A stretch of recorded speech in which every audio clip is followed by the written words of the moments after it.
ధీరజ్ ఇంకా ప్రేమ బ్యాంక్ నుండి ఇంటికి వచ్చిన తర్వాత వాళ్ళకి నర్మద ఎదురవుతుంది. వీళ్ళ ముగ్గురు నుంచిని ముచ్చట్లు చెప్పుకుంటూ నవ్వుకుంటూ ఉంటారు. ఇదంతా లోపల నుంచి చూస్తున్న వల్లి లోపల నుంచి చూస్తూ ఉడికిపోతూ ఉంటుంది. అప్పుడు వల్లి ఇలా అనుకుంటుంది, వీళ్ళు ఇంత సంతోషంగా ఉన్నారేంటి, వీళ్ళని ఇంత సంతోషంగా నేను అస్సలు ఉండనివ్వను అని తన చేతిలో ఉన్న బెల్ మోగిస్తూ ఉంటుంది. ఇక్కడ ప్రేమ విసుక్కుంటూ ఈ వల్లి మళ్ళీ మొదలుపెట్టేసింది అని విసుక్కుంటూ తన దగ్గరికి వెళ్తుంది. తరువాత ప్రేమ ఇంకా నర్మదా తన దగ్గరికి వెళ్ళి వచ్చే వరకు కూడా ఆగకుండా ఏంటి నీ గోల, ఏంటి చెప్పు అని అంటుంది. దానికి ధీరజ్ ఏంటి కొత్తగా ఈ బెల్ ఏంటి అని అడుగుతాడు. దానికి నర్మద మామయ్య గారు ఏమైనా అవసరమైతే ఈ బెల్ నొక్కి పిలవమని మామయ్య గారు ఇచ్చారు తనకి అని చెప్తుంది. అప్పుడు ధీరజ్ తన పెద్ద వదిన్ని హేళన చేస్తూ ఉంటాడు. బాగానే దొరికింది, కోతికి కొబ్బరి చెప్పు దొరికినట్టుగా నీకు ఈ బెల్ బాగా దొరికింది వదిన, నీ సంగతి ఇప్పుడు చాలా బాగుంది అయితే అని అంటాడు. దానికి వల్లి నాకు అసలే కడుపు మంటతో ఉన్నాను నేను, ఇంకా మీరు ఇక్కడ ఈ మాటలతో నన్ను వేధిస్తున్నారా అని అంటుంది. దానికి ప్రేమ నీకు మామూలుగానే మమ్మల్ని చూస్తే మంట కదా, ఇంకా కొత్త ఏముంది, కొత్త విషయం ఏదైనా ఉంటే చెప్పు అని అంటుంది. దానికి వల్లి నవ్వుతూ అలా కాదు చెల్లి, నాకు ఆకలేసేస్తుంది, నాకు చాలా ఆకలిగా ఉంది, నాకు ఏదైనా వండి పెట్టండి అని అడుగుతుంది. దానికి ప్రేమ ఓహో మళ్ళీ ఇప్పుడు నీకు కొత్తగా ఆకలి వేస్తుందనమాట, నీకు ఈ తినడానికే వచ్చినట్టుంది ఈ ప్రెగ్నెన్సీ అని హేళనగా నవ్వి సరే అయితే ఏం కావాలి అని అడుగుతారు వాళ్ళు తన్ని. దానికి వల్లి సరే నాకు మిరపకాయ బజ్జీలు తినాలనిపిస్తుంది, వేడి వేడి మిరపకాయ బజ్జీలు నూనెలో అలా వేయించి తీస్తూ ఉంటే అవి తింటే చాలా బాగుంటాయి, నాకు ఇప్పుడు అలాంటి మిరపకాయ బజ్జీలు కావాలి అని చెప్తుంది. వల్లి ఇలా చెప్తూ ఉంటే మన ధీరజ్ నోట్లో నీళ్లు ఊరిపోతాయి ఒక పక్క నుంచి. తర్వాత నర్మదా ఇంకా ప్రేమ విసుక్కుని అక్కడి నుంచి వెళ్ళి బజ్జీలు చేస్తారు. బజ్జీలు చేసిన తర్వాత తనకి తీసుకొస్తారు. వాళ్ళు వెళ్ళిన తర్వాత వల్లి చాలా సంతోషిస్తుంది. ఇందాకటి వరకు కుళ్ళుతో కుళ్ళిపోయి నాకు ఇప్పుడు వేడి వేడి మిరపకాయ బజ్జీలు రాకపోతున్నాయి, అబ్బా నాది ఏమి అదృష్టం అనుకుని సంబరపడిపోతూ ఉంటుంది మన వల్లి. ఇంతలో మిరపకాయ బజ్జీలు చేసి తీసుకువస్తారు మన ప్రేమ ఇంకా నర్మదా. వీళ్ళు తీసుకువచ్చేసరికి అక్కడ వల్లి కనిపించదు. వీళ్ళు ఇల్లంతా తిరుగుతూ ఉంటారు, వెతుకుతూ ఉంటారు.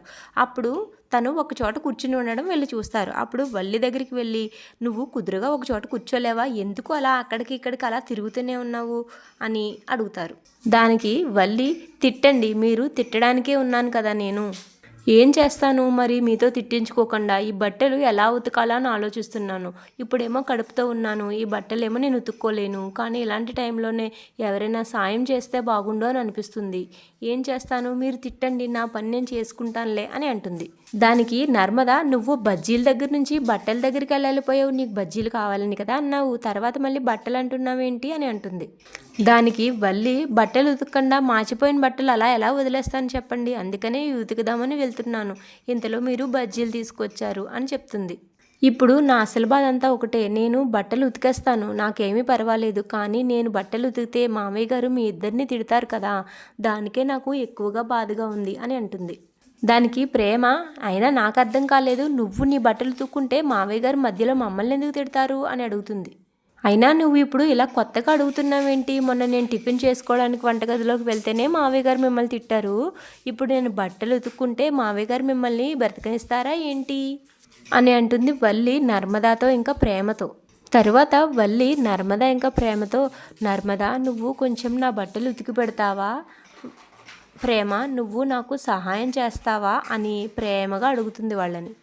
సరేలే మీకు నా బట్టలు ఉతకడానికి ఇబ్బందిగా ఉన్నట్టుంది, నేనే నా బట్టలు ఉతుక్కుంటానులే, మామయ్య గారి సంగతి తర్వాత చూద్దాం అని అక్కడి నుంచి లేవబోతుంది మన వల్లి.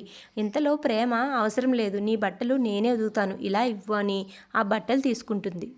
తరువాత వల్లి ఆహా వీళ్ళతో ఇలా పని చేపిస్తే ఎంత ఆనందంగా ఉంది అని అనుకుని సంబరపడుతూ ఉంటుంది.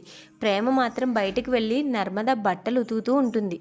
ఇంతలో నర్మదాకి మంచినీళ్ళు తీసుకొచ్చి ఇస్తుంది ఇంతలో వల్లికి మంచినీళ్ళు తీసుకొని వస్తుంది మన నర్మద.